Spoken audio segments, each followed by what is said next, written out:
Welcome to the AutoConference LA with JD Power here at the LA Auto Show.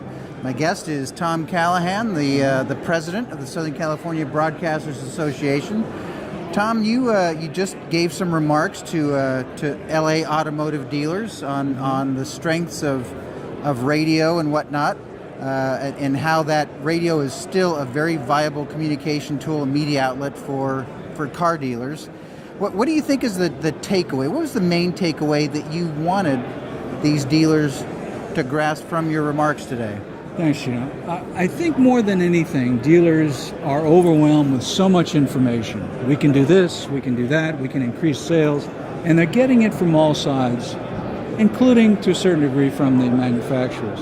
All we were trying to do today is set the groundwork to say that radio is a very powerful medium. More importantly, the auto customer matches up perfectly with our audience, both in age, income, family, and the amount of vehicles they currently own. So it's a perfect marriage of who they want to attract and what we have to offer. Mm-hmm. Okay.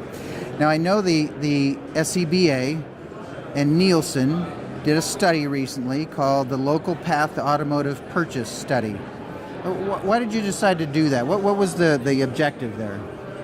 I think in September of last year, I was noticing some trend lines that concerned me about the automotive industry.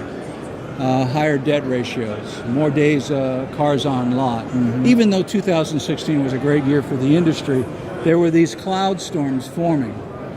I approached Nielsen and I said, I'd like you to do an independent survey for us, separate from us, to sort of understand what's going on with the industry, radio's role in that, and how it compares to other media. Because 2017 may be very different than 2016. Mm-hmm. So that's how it began. And then the research and the information just got so compelling. We've been delivering the same message, really, and presentation for months now to any dealer association or dealer in Southern California who will give us the time. It culminated today in our speech before the JD Power Group, which, by the way, I thought was a very engaged group this late in the day.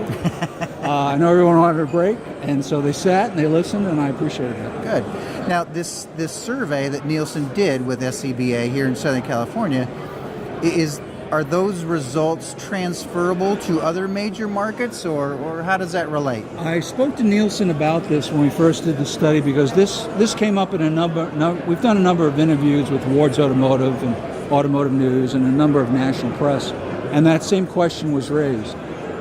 Their best guess is that most of the information will translate to a similar size market.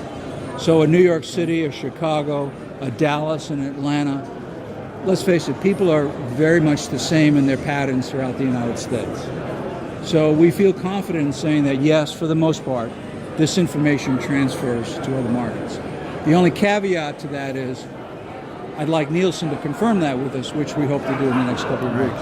Ideally, we'd like to conduct this survey using the exact same parameters in other cities to prove our point. We're discussing that with Nielsen and our national arm of our association to see if that can be happened. Great. Well, Thom, thanks for being with us today. Thank you. Thom Callahan, Southern California Broadcasters Association. Thank you.